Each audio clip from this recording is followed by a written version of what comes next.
I'm Nick Snow, watching Government for Oil and Gas Journal in Washington, D.C. Early indications are that the U.S. Bureau of Safety and Environmental Enforcement avoided a well-intentioned mistake that could have created serious problems in its final interim offshore safety rule.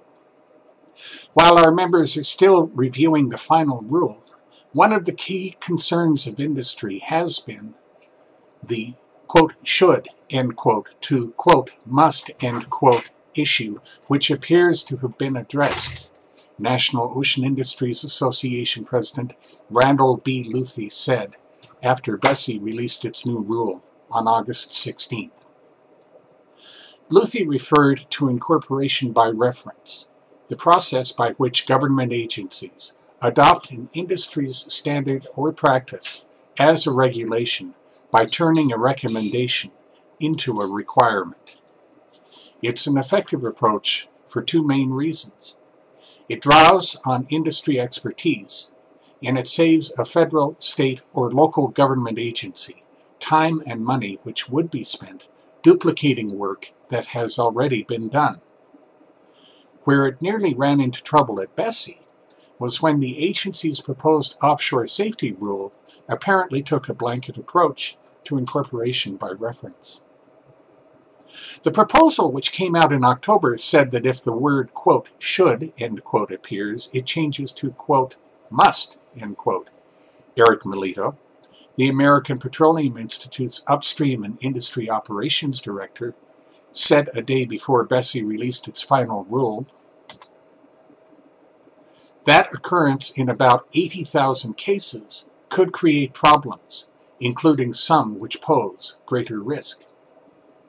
There are a lot of standards and practices documents involving measurements and other aspects not related to safety, he continued in an August 15th teleconference with reporters. Two key documents, cementing and blowout prevention standards, are what matter. We hope there's a greater focus there. One potential problem involved cleaning, inspecting, and maintaining equipment, which is being moved from one well to another, Melito said. If the recommendation to clean and pressure test such equipment during maintenance becomes a requirement, it would require multiple lifts of heavy equipment, he explained. This is one of the most hazardous aspects of offshore operations. A requirement like this would involve employees in a dangerous operation unnecessarily, he said. Doing this repeatedly also could pose problems for the well's integrity. Federal representatives participate as API develops standards and practices, Melito added. If it sees issues, it's there to let us know, he said. There's a lot of talk about government being behind industry, but it has been right there with us in this case. API members reported that BSEE inspectors were exercising enforcement discretion in a manner the trade association hoped the final regulation would, Melito said.